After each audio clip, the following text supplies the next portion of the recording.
only, and I emphasize, the only true and help us to learn what we need to do to be better Christians, better examples, better parents, and better leaders. Help us live in such a way that when we die, we can come be with you. Maybe take these things into our heart and live them out. Help us be good examples with our country and with our president. Amen. Amen. Thank you. Appreciate that. All right. We're in 1 Kings. If you're here visiting, we're in 1 Kings. We're going to be in chapter 11. We're kind of tying things up in chapter 10. And so kind of up to this point, something that we've talked about introducing the class is that Kings is a story about what happens when man chooses their own plan over God's plan. And up to this point, we've been reading in Kings, and things have been going really, really well for Solomon and the nation of Israel. But we know that that's temporary, because what happens when man tends to receive lots of blessings? They tend to forget about what? Forget about God. They forget about God. We get puffed up, we get prideful, we begin to think we don't need God, and that's when we start to deviate from Him and His will. And so that's what you have that's about to take place here in chapter 11. Things have been going well. There's this beautiful temple that Solomon spent many years building. 7 years, I believe, is what it says. And he spent another 13 years building his own palace, and just riches beyond measure, peace on every side, and they're just blessed beyond imagination, really, is what's going on here. And we concluded last week talking about the Queen of Sheba, and otherwise known as the Queen of the South. And I just want to kind of recap this and also maybe put Anne on the spot a little bit. Well, when I say on the spot, commend her. I don't know if she's here right now. It's okay. Oh, she is. She's right there. But I was talking to her. Sorry, Anne. But I really appreciated. She had a comment that I really appreciated, and talking about the Queen of the South, the Queen of Sheba. And she says that the Queen of Sheba and Thomas are two of her favorite characters in the Bible. I just really appreciate that, because I never drew those two parallels before. Because with the Queen of Sheba, you have her, and she's Queen of the South, and she's about 1,500 miles away. And she journeys all that way to come and hear about Solomon, who was associated with God. And she was hearing all these things about him, but she came all that way from down south. It says that if you look historically, somewhere around Yemen is where she was living or dwelling at the time, but her kingdom was vast and large. But she travels all that way to confirm what she actually heard for herself.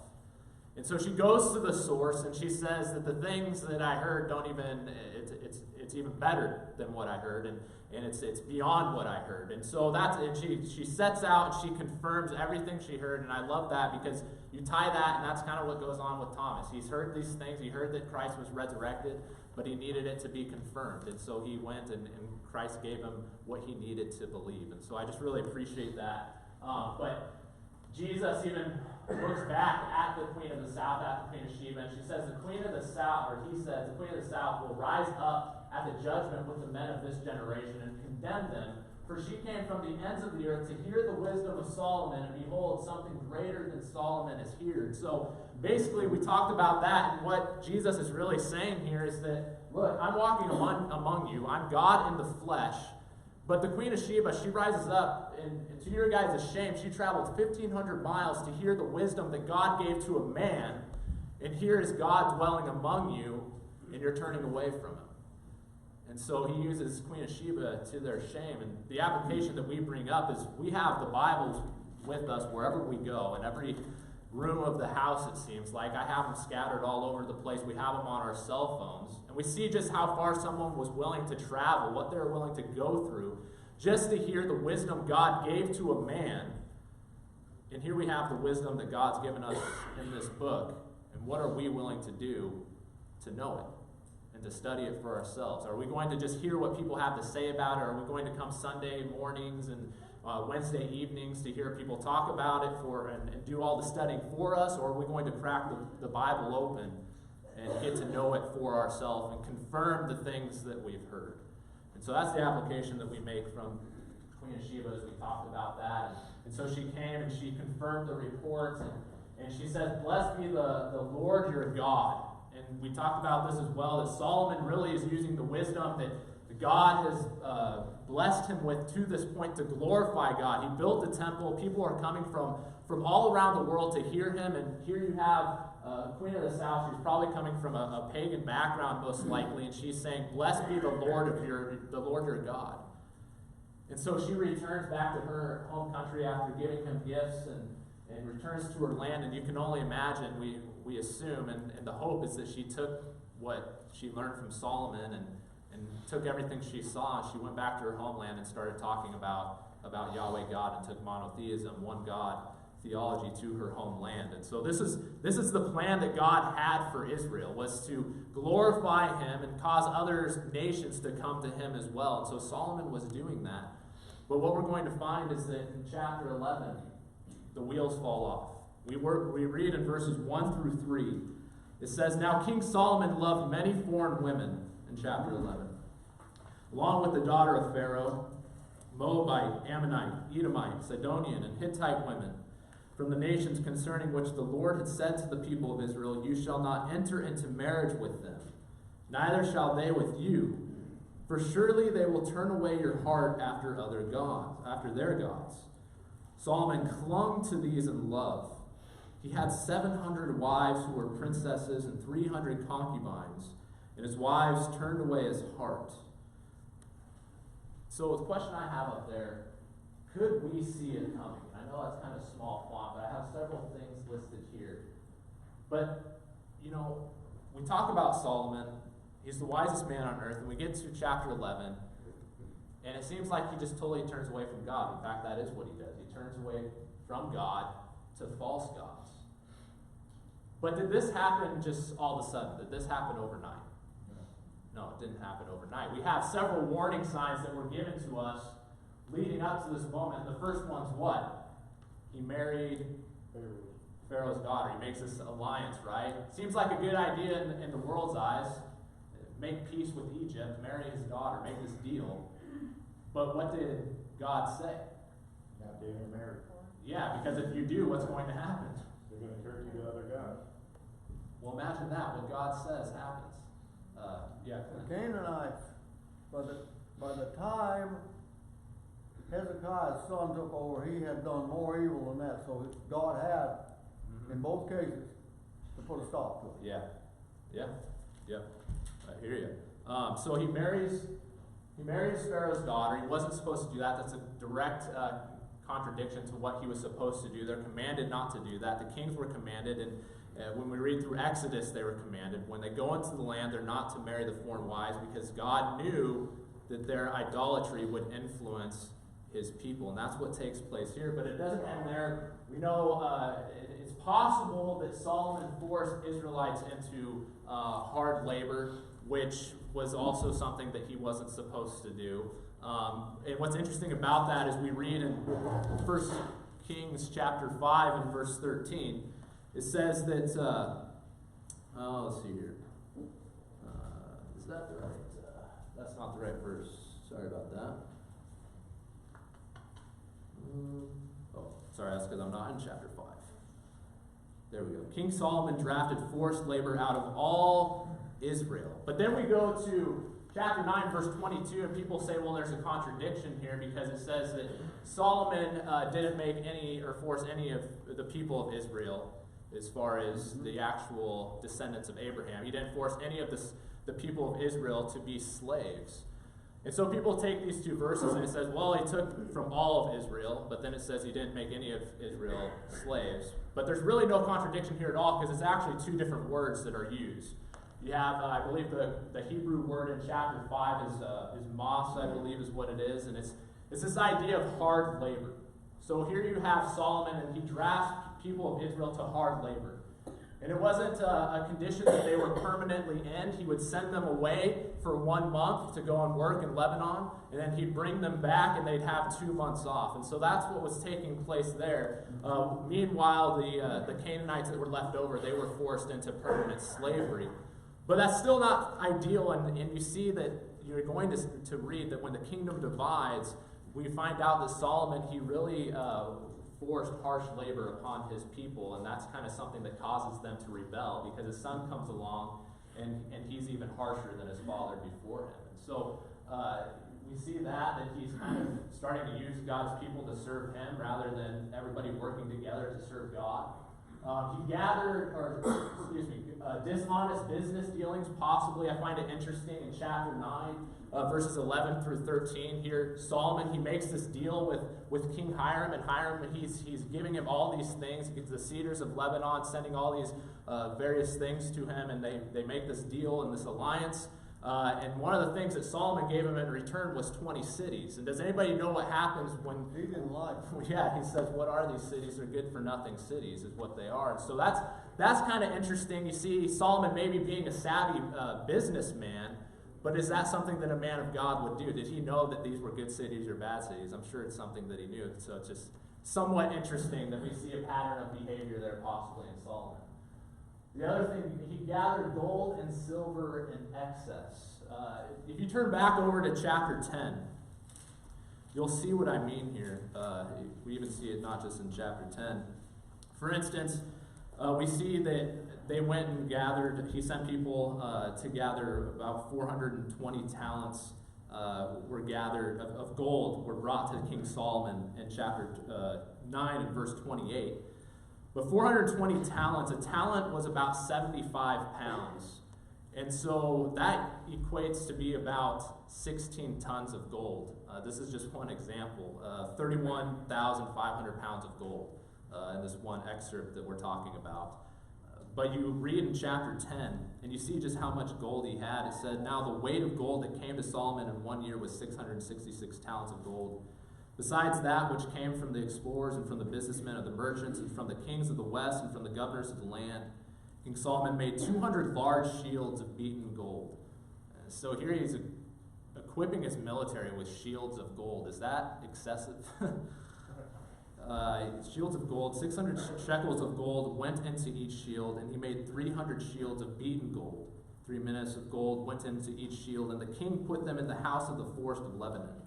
The king also made a great ivory throne and overlaid it with the finest gold. The throne had 6 steps. The throne had a round top, and on each side of the seat were armrests and 2 lions standing beside the armrests, while 12 lions stood there, one on each end of a step. On the 6 steps, the like of it was never made in any kingdom. All King Solomon's drinking vessels were of gold, and all the vessels of the house of the forest of Lebanon were pure gold. None were of silver. Silver was not considered as anything in the days of Solomon. So this is how much gold they have, that silver is essentially is worthless in his house. It's worth nothing.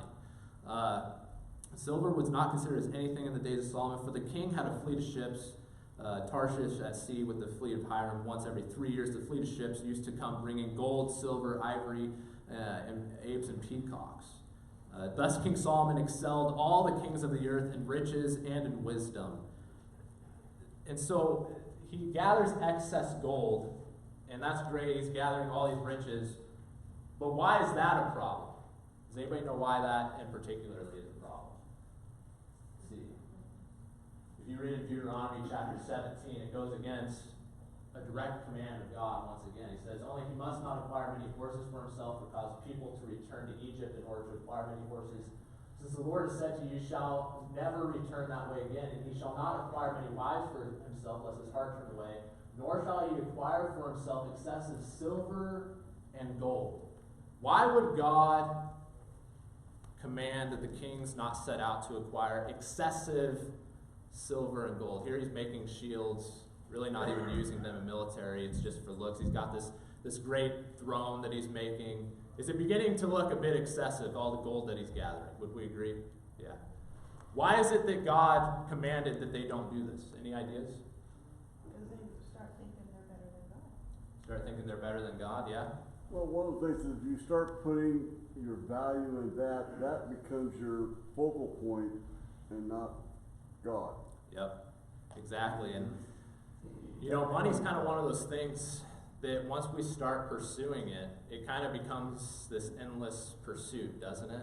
All of a sudden, everything becomes peripheral in our lives, and we just become obsessed with gathering money. I find it also interesting that one of the concerns as he's telling the kings to write the book of the law and to be familiar with it. He says, do this so that his heart may not be lifted up above his brothers. If a king is just dedicated to getting all sorts of gold and money and luxury, is there going to be a temptation of his heart being lifted up above his brothers? And again, getting to the point where he feels like, I don't even need God. I have all the gold in the world. You see that all these blessings are great things, but Solomon becomes obsessed with the material and it starts to take him away from God, yeah? And we know what it did to the people in the northern tribes, because it says, your father made our yoke heavy. Yeah. Now therefore lighten the burden of service to your father. Yep. So that was a tax that they had to pay. Mhm. And it helped Solomon build his wealth, but he wasn't returning it to the people. Yeah, exactly. Yeah, appreciate that. Gather many horses from Egypt. That's again another direct command that God gave. It says that Solomon gathered horses. It says Solomon gathered in verse 25 of chapter 10. Solomon gathered together chariots and horsemen. He had 1,400 chariots and 12,000 horsemen, whom he stationed in the chariot cities and with the king in Jerusalem. The king made silver as common in Jerusalem as stone, and he made cedar as plentiful as the sycamore of the Shephelah. And Solomon's import of horses was from Egypt and Kue, and the king's traders received them from Kue at a high price. And so here, one of the primary places he's getting horses from is Egypt, which is something he was explicitly told, again, not to do in Deuteronomy. And so we see a pattern of him going against direct commands of God.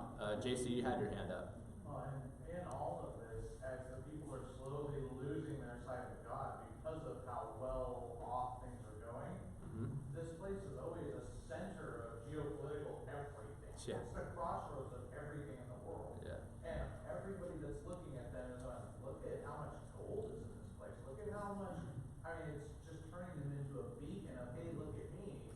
And they're losing God's backing in the process. And I mean, they're just opening themselves up to get stomped into the ground. Yeah, they really are. And I'm glad you said that, because they were in a position where Solomon was really taking advantage of the trade that was going on between the countries and the nations all around him. And again, he's just really taking advantage of that and building up his own kingdom. But as you said, it's going to set them up for failure, because eventually the alliances he has with Egypt, that's going to run out, and nations to the north, and the kingdom's going to divide. And so, yeah, it's going to come back to bite him. And I appreciate you bringing that out. So he's also incredibly famous. You can see how that would become a temptation. Pride comes before the fall. He was known all over the world, and people all over the world were coming to hear the wisdom, the author says, that God gave him. And maybe that's something Solomon forgot. That the whole reason I have all this is because God gave it to me in the first place. And finally, he married many wives in chapter 11, verses 1 through 3. You know, that's interesting, because it says that he clung to these in love. And it's this whole idea to cling to something. It's this idea of sticking to it, holding fast. The women in his life became the most important thing. He was no longer concerned about satisfying God, doing what God wanted him to do, but he was concerned about doing what all these wives wanted him to do. And I just find it interesting. In Romans chapter 12 and verse 9, it says, let love be without hypocrisy. Abhor what is evil. Cling to what is good. And the Greek word there is similar to the Hebrew. It's this idea of sticking to what is good. Is Solomon doing that at this point? No, he's clinging to his wives, giving them whatever they want, even if what they want has to do with false gods. Yes? I have a question. Yeah.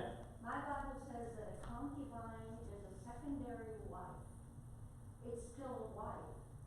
So what makes it different from a regular wife? Yeah, that's actually interesting. I know, yeah, actually, I honestly couldn't answer that. I don't know. I'll study that and I'll come back to that. I know that, yeah, I honestly don't know. I don't want to speak out of turn.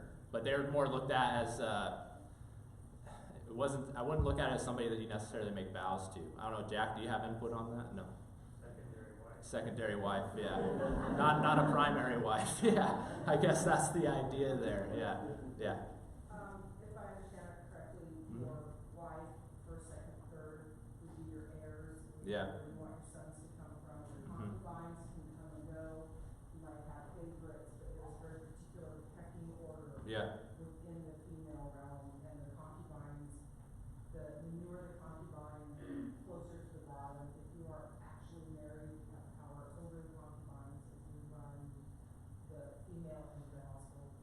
appreciate that. Thank you. I just thought it Good. was interesting. No, it's a good question, and I'm sorry I wasn't as prepared for that. Yeah. Because it was still a wife, they still married. Yeah, and they definitely still receive some benefits as far as, you know, being able to dwell in particular parts of you know, the king's palace and things like that. So yeah, Eric. Your earlier point about Queen of Sheba Yeah. and seeking out the words of, Mhm. of Jesus and his wisdom as well. He conveyed the same message to the Pharisees because they were all caught up in the outward appearance of their practices, their religion, their belief, and we fall prey to it Mhm. today too. We Yep. get caught up in the outward appearance of faith rather than what's on the inside. Mhm. And what you know, the cup, watching the outside of the cup versus the inside of the cup. And then also, they should have seen this coming because Samuel told them Yes. these things were going to happen. 1 Samuel 8, In chapter 8. He said, look, they want a king, here's what's going to happen. He's Yeah. going to take everything from you. Yeah. He's going to take your best. And I always think of Solomon when I read that passage because to have this elaborate kingdom, everybody had to give, and this is what it became. Yeah, and it was no longer a nation about serving God, which is one of the things that we talk about in introductory class, but it was serving the king and God. And when your focus becomes divided, that can lead to problems quite quickly, can't It it? makes the king the physical representation, and then God just falls out. Yeah, and I think that's kind of what you see in the nation of Israel for sure. Sam? Yeah. Yes, sorry. Why did God send someone like Nathan, like Nathan went to David and said, you sinned? And Right. why, it seems to me like God is letting, Solomon do everything, all this stuff, and doesn't come to him until he's old and then says, you sinned and against me. Yeah. Yes, it does, I don't understand why there wasn't any prophet or something when he's doing all this, you shouldn't marry all these foreign women, you shouldn't be doing all of this, you're going against Yeah. God's commandments, I don't understand why. Well, one thing that might have happened, and we just don't have account of it, but another thing that I would say is that God actually visited and spoke directly to Solomon on 2 separate occasions. He also blessed him with wisdom that came directly from God.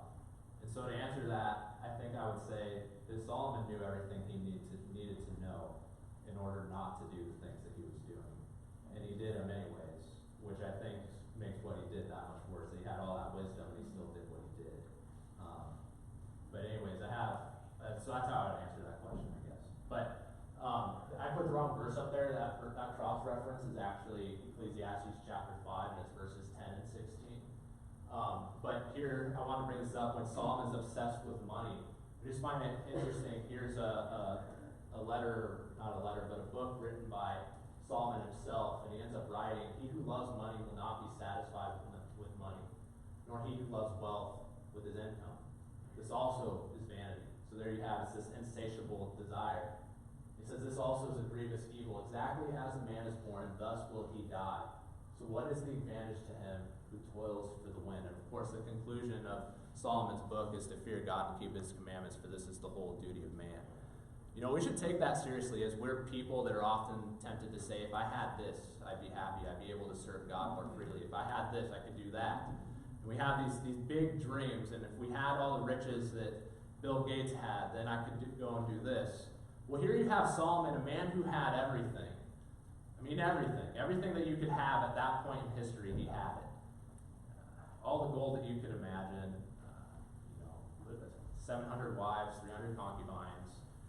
He had all the material stuff. And yet he ends up writing, presumably at the end of his life, look, don't follow after money, because it's never going to satisfy you. And one thing he finally concluded at the end of his life is, we go away in the same way we came in, right? Mm-hmm. With nothing. We all came into this world with nothing. And so all these material possessions that we have, you can work your whole life for them. But guess what? We can't take them with us. And that's what Solomon concludes. All of it just amounts to nothing if you don't have God in your life. And so we need to remember that as, we labor every day to try and build up our bank accounts, not to lose focus of God. But of course, the last thing that we're looking at here is he married many wives, and many foreign wives at that. And what God warned him would happen is exactly what happened. His heart turned away from God. And so we see where his actions led. It says in verse 4, "For when Solomon was old, his wives turned his heart away after other gods. His heart was not wholly devoted to the Lord his God, as the heart of David his father had been. For Solomon went after Ashtoreth, the goddess of the Sidonians, and after Macom, the detestable idol of the Ammonites. Solomon did what was evil in the sight of the Lord, and did not follow the Lord fully, as David his father had done." Now, something that's kind of interesting about this is he basically says the same thing in two different ways when he says, well, I mean, when we look at this, what really is the problem with Solomon? It's a heart problem, isn't it? It's a heart problem. And so you actually have two different Hebrew words here. The New American Standard kind of puts it correctly, I think. In verse 4, when it talks about his heart not being wholly devoted to the Lord, it's this Hebrew word nasad. It means undivided, complete, uncut, untouched. In other words, was God his number one priority? No. But could we say the same thing about David as the comparison is drawn? Yeah, David's number one priority was God. Even when he messed up, he came back to God. God was his primary focus. He didn't go after false gods. But here's Solomon, and his heart is turned away to other gods. He's got other commitments in his life that are becoming more important, whether it's his wives, whether it's these false gods. In fact, it says Solomon went after Ashtoreth, which this idea of going after, the Hebrew there, it's holek, which is to walk, and then the word after is literally behind. And so what is he saying? He's walking behind these gods, these false gods. He's following them. It's not that he's just allowing it, but he's following after them and their practices. Now Solomon, he was following God. He was going this way. But can you follow two things at once? Can you follow two people at once? No, that's a problem, isn't it? And so he turns around and he's following false gods. And it all started going against the commandments of God, but marrying these foreign women that introduced these gods into the nation of Israel. But then it says Solomon did not follow the Lord fully, which is another Hebrew word there, but it's to be filled up, or to be full, have a quantity of space filled up with a massive collection in a container or contained area. All of us are this container, right? And the only thing that can fill up our cup is what? It's God. That's the only thing that we can have room for. But the problem is that we always try to fill it with other stuff, don't we? We say, I'll have a little bit of God, and then I'll mix in career, relationships, money. No, that's not what God wants. He wants us to be filled up. He wants us to be fully committed to Him and to only seek Him for that fulfillment. And that's exactly what Solomon was not doing at this time. He was not fully devoted to the Lord. And so you keep reading. It says, "So Solomon built a high place for Chemosh, the detestable idol of Moab, on the mountain which is east of Jerusalem, and for Molech, the detestable idol of sons of Ammon. Thus also he did for all foreign wives who burn incense and sacrifice to their gods." And so you can kind of imagine this snowball effect going on with Solomon as he has all these wives. And perhaps maybe it started with his first wife, Pharaoh's daughter, and she wanted something built for her false god, and he says, "Okay, I'll do it." Okay, but then the other wife comes along and she wants something built for her false god. And it goes on and on and on. And that's why the text says that he clung to these in love. Whatever they wanted. Even if it was building detestable idols that God hated. He was more about giving them what they wanted rather than what God wanted. It became more important to him. And so that's why it says that his heart turned away from God. And so really what we find is that Solomon, he had a heart problem, didn't he? He had a heart problem. His heart wasn't fully committed to God. And of course, when we talk about the Bible heart, my mentor, he had me do a word study on this. And every time you find the word heart in the Bible, it never refers to the vital organ. The Bible heart is the mind. It's the seat of emotions. It's where all of our actions flow from. Mark chapter 7, Jesus says, what comes out of a person is what defiles him.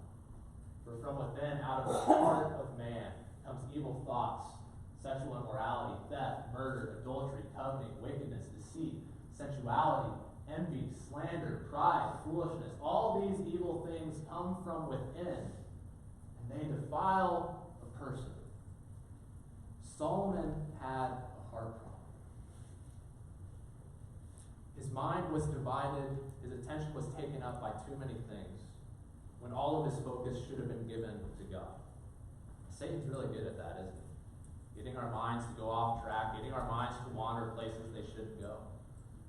And what we find is the things that we think about are eventually the things that we do, right? James says, when talking about let nobody say that when he's tempted by God. He says, but each person is tempted when he is lured and enticed by his own desires. Where does desire start?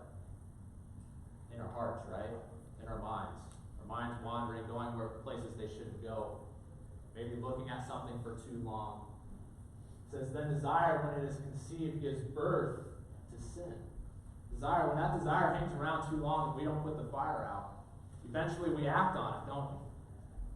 And now we sin. And sin, when it is fully grown, brings forth death. And where does our sin lead us? It's death. James points it out right there. Solomon had this very same heart problem. And again, it's because his focus was divided. He had too many things going on. He says, Matthew chapter 6 and verse 22 says, the eye is the lamp of the body. So if your eye is healthy, and we'll talk about that in a second, it says your whole body will be full of light. But if your eye is bad, your whole body will be full of darkness. If then the light is in you, if then the light in you is darkness, how great is the darkness? And this word healthy is a simple word, but it's the Greek word aplos.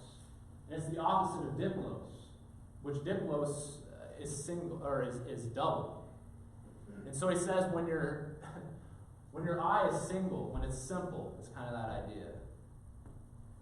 He says that your whole body will be full of light.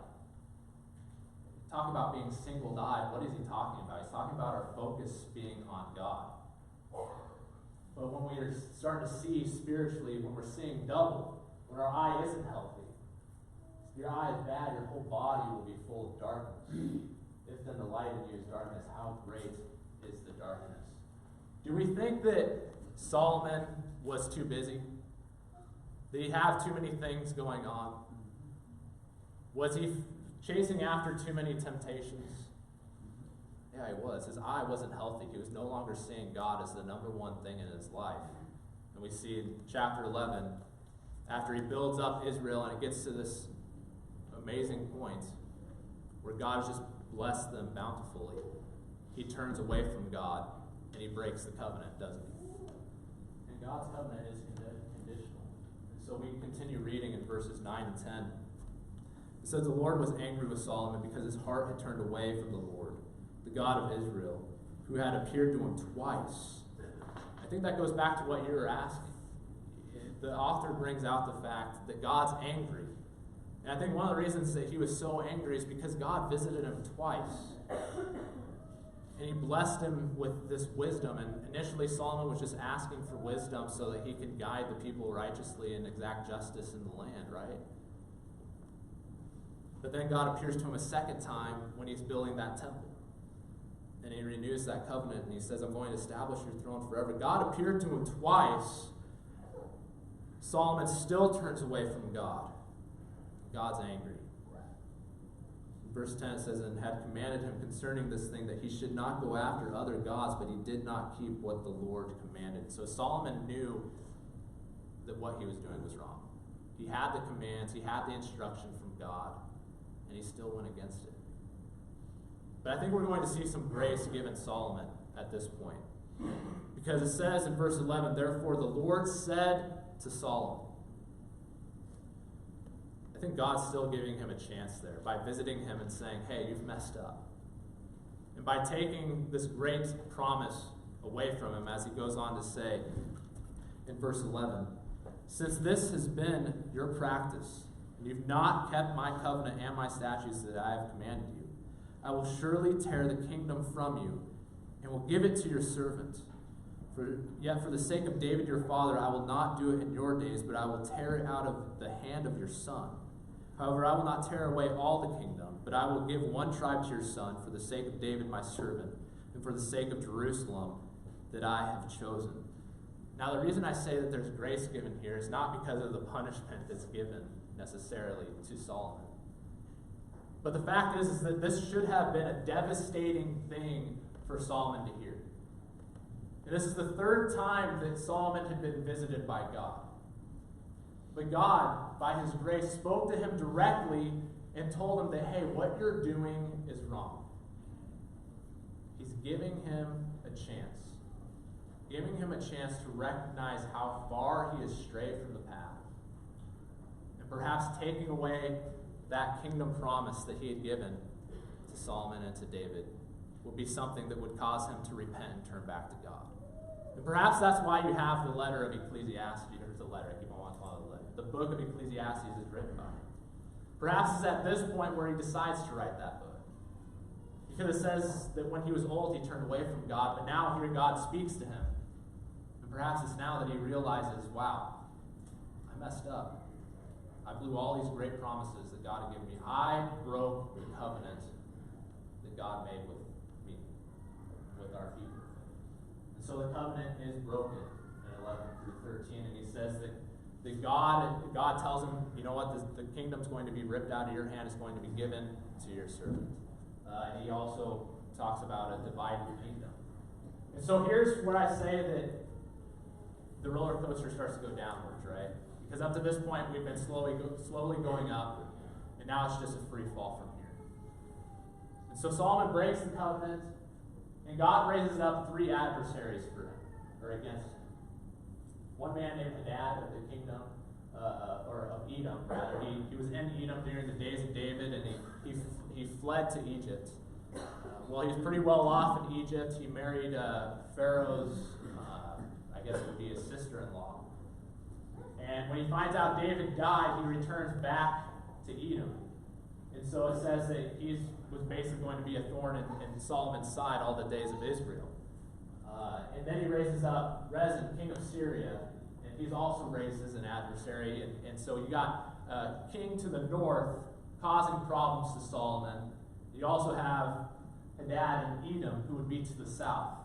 And so he's being oppressed on either side, north and south, isn't he? And then Ahijah, the prophet, comes to Jeroboam, and we read in verse 30 and 32 what's said to him there. We'll start in 29. And at that time, when Jeroboam went out of Jerusalem, the prophet Ahijah, the Shilonite, found him on the road. Now Ahijah had dressed himself in a new garment, and the 2 of them were alone in the open country. Then Ahijah laid hold of the new garment that was on him, and tore it into 12 pieces. And he said to Jeroboam, take for yourself 10 pieces, for thus says the Lord, the God of Israel, behold, I am about to tear the kingdom from the hand of Solomon, and will give you 10 tribes. Chemosh, the god of Moab, and Macom, the god of the Ammonites, and they have not walked in my ways, doing what is right in my sight, keeping my statutes and my rules, as David his father did. And so essentially, you have this prophet, and he's wearing this garment, and he gives it to Jeroboam, and he tears it up into 12 pieces, and he gives 10 of them to Jeroboam, signifying what? Yeah, he's going to get 10 tribes to the north, right? He's prophesying to him the fact that God's people who are one are going to be a divided nation. You're going to have the kingdom to the north, and you're going to have the kingdom to the south. But he's going to leave one tribe to David, which means 2 tribes, because David was part of Judah. And what's the one tribe that he's going to leave along with Judah? Benjamin. So you have Judah and Benjamin. And the interesting thing is this is being prophesied to Jeroboam. We read, leading up to this, that Jeroboam was really a great asset to Solomon. In fact, he really stood out. He was a hard worker. And so Solomon, what he does is he puts him in charge of forced labor. And he's of the tribe of Ephraim. And so it's not like you have an adversary from the north or from the south or from some separate nation, but you have internal division going on within Israel. So he's getting it from the north, the south, and even within. And so we see it just, that covenant is broken, and it's just all problems from here. We have all these ensuing consequences. It says that Jeroboam, he ended up fleeing from Solomon because Solomon was trying to kill him. What does that remind you of? David and Saul, doesn't it? And it says that he fled into Egypt to Shishak, king of Egypt, and was in Egypt until the death of Solomon. Now, what's interesting about him fleeing to Egypt? It tells us something, doesn't it? It tells us that there's been a change in leadership in Egypt, because before he made this alliance with the king of Egypt, and he gave him Pharaoh his own daughter. Pharaoh gave him his own daughter. But now you have an enemy of Solomon fleeing to Egypt, and he remains there safely. And the king knows it until the day Solomon dies. And so what does that tell us about the alliance between Solomon and Egypt? It's no more. And so it's problems from every side with Solomon. And up to this point, everything was great because they were doing what God wanted them to do. They're glorifying God. But he has his heart turned away, he disobeys God, and now the kingdom's going to be divided, and it's going to be problems from here for the rest of the history of Israel. We're a little over time. I appreciate your patience, and thanks for the comments and the good questions.